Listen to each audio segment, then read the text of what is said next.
नमस्कार। मातृशक्ति और पितृशक्ति, मेरा बार बार बोलने का एक ही मकसद है कि मानवता और समानता, न्यायप्रियता,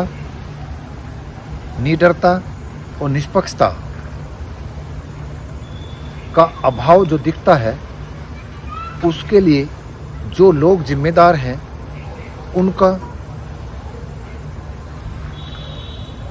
मकसद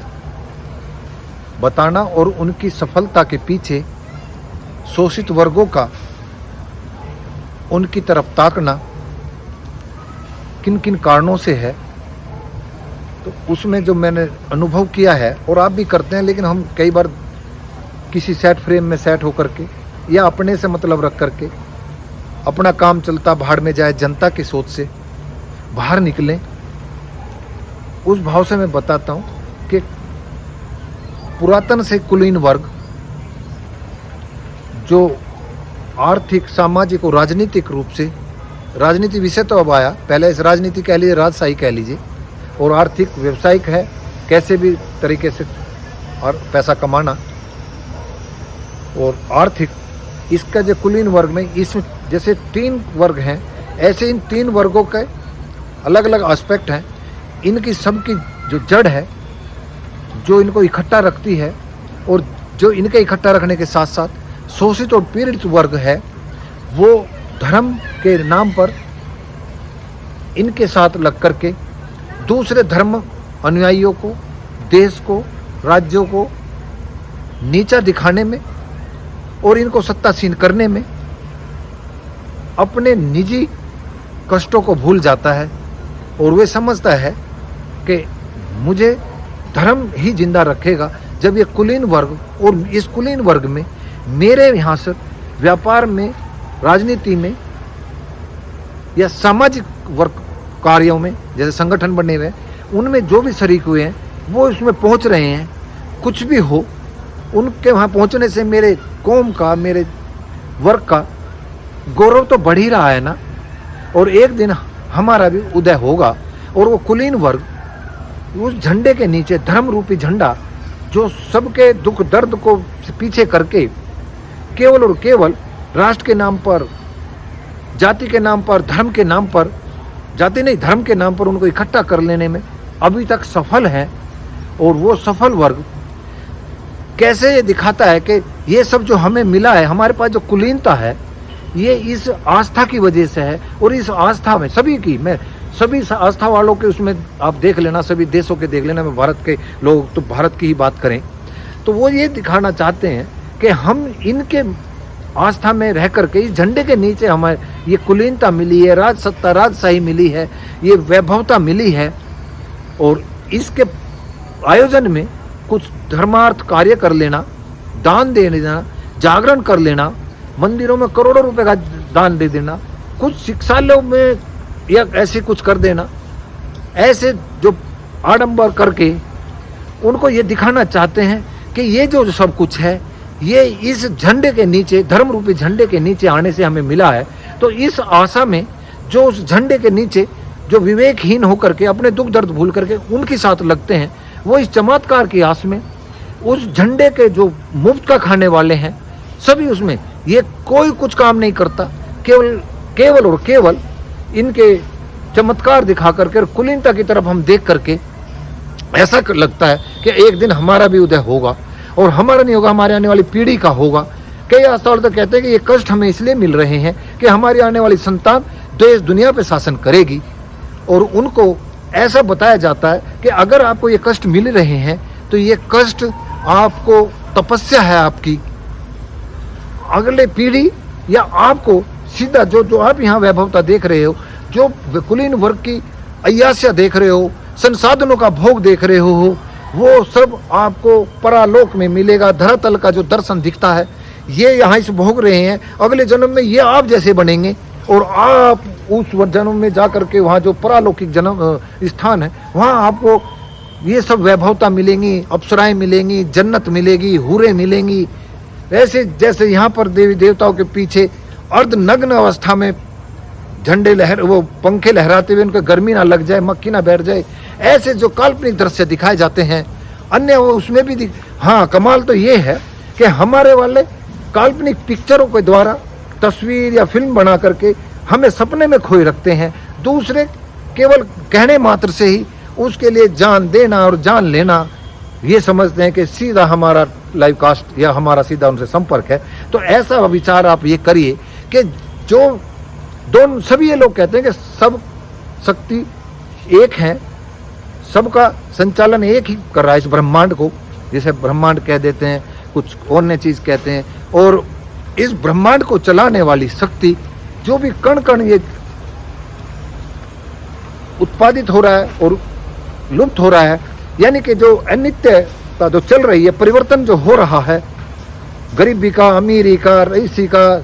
स्थान परिवर्तन का, भौगोलिक स्थिति, आर्थिक स्थिति, सामाजिक स्थिति, इसमें सब उस ईश्वर का योगदान है। जब ऐसा उनको बताया जाता है तो वे एक आप ये देखें, जब वो जर्रा जर्रा में, कण कण में ईश्वर विद्वान है, उसी के द्वारा सब उत्पादित है और विनाश होता है, तो फिर वो हमारे बात को भी समझता होगा, हमारे भाव को भी समझता होगा। लेकिन इन झंडेदारों ने सबने अपनी एक निश्चित भाषा और निश्चित वर्ग बना रखा है। हमारे खासतौर हमारे यहाँ निश्चित वर्ग है, अन्य यहाँ इसलिए वे शायद ये समझो कि वे अन्य जो धर्म हमारे बाद से आए हैं, जो झंडेदार, वे पूरे दुनिया में डोमिनेट भी करते हैं, किसी न किसी तरह से उनका प्रभुत्व है। और वहाँ पर कमाल यही है कि वहाँ पर जो धर्म का झंडेदार बनना चाहता है, वहाँ कोई विशेष वर्ग नहीं है। हमारे यहाँ विशेष वर्ग होने की वजह से हम सिमटे हुए हैं, हम सीमित होते जा रहे हैं, आस्था से भी, भौगोलिक स्थिति से भी, और उसके बावजूद भी हम उस नशे से नहीं निकल रहे हैं कि हम ही श्रेष्ठ हैं। अगर श्रेष्ठ हैं तो वो गुलामियत का जो दंश झेला है, वो ये सब पराशक्ति कहाँ चली गई, अभी भी कहाँ चली गई थी। तो तात्पर्य मेरा है, जब दूसरों ने अति करी और जिन लोगों को ये पता चला कि भाई इनकी अति और सत्ताओं के जो कुलीन वर्ग है, उनकी वजह से एक बहुत बड़ा वर्ग सताया जा रहा है, उस भावनाओं का फायदा उठा करके झंडे के नीचे करके वो जो आज सत्तासीन लोग हैं, वो अभी भी उनको साथ साथ किसान मजदूर वर्ग को, जो समय समय पर इस देश के बादशाहों को, राजाओं को चुनौती देता रहा है, तख्ता पलट करता रहा है, जो भी कुछ कह लीजिए, तो उस वर्ग को भी साथ में इन्हें हाशिए पर लाना है। तो वो सब एक योजनाबद्ध तरीके से चल रहा है। तो मेरा तात्पर्य है कि जब ईश्वर सबका जनक है, उस ईश्वर का सबका एक तरफ एक ही भाव है, तो उसके लिए मध्यस्थता की जरूरत क्या है, और मध्यस्थ में एक विशेष भाषा ही क्यों जरूरत है, और भारत जैसे झंडेदारों में एक वर्ग की क्या जरूरत है मध्यस्थता करने के लिए। तो ये क्वेश्चन उनके लिए है जो इस झंडे के नीचे पड़े हुए अपने काल्पनिक सुखद की तलाश में है। और साथ में ये भी है कि ईश्वर अगर भक्ति के द्वारा अपने किए हुए छल कपटों को, आडंबरों से अगर वो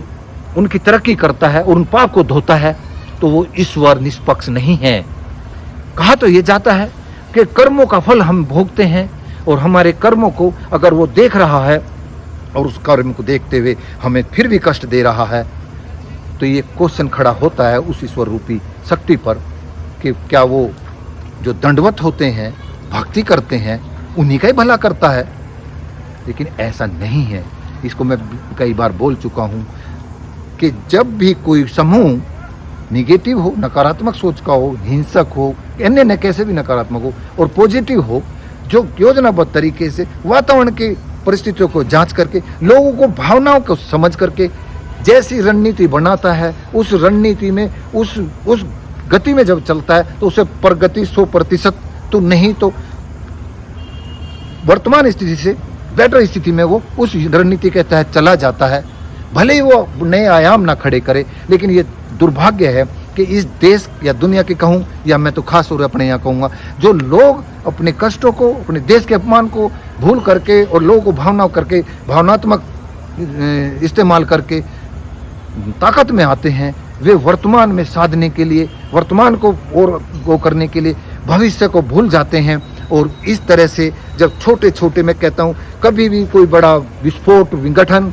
परिवारों में हो, सरकारों में हो, व्यवसाय में हो,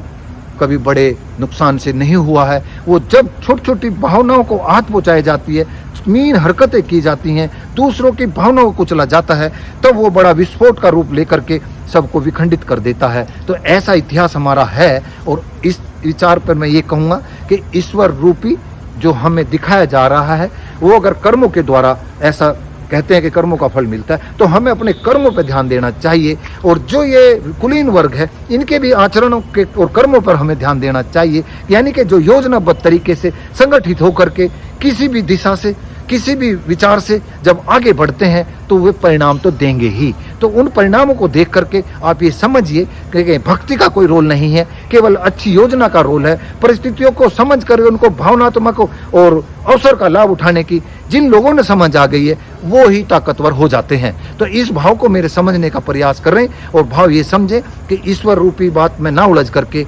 अपने सामने वाले ताकतवर की योजनाओं को समझें, उनकी कुलीनता को समझें और कुलीनता के पीछे का आचरण समझें। और अपने आप को, जो बहुत संख्या में लोग हैं जो शोषित पीड़ित हैं, वे काल्पनिक स्वर्ग या बच्चों के भविष्य की जो योजना या सपने दिखाए जा रहे हैं, उनसे बाहर निकल के उस कुलीन वर्ग में घुसने के लिए अपने आप को संगठित करिए। नमस्कार।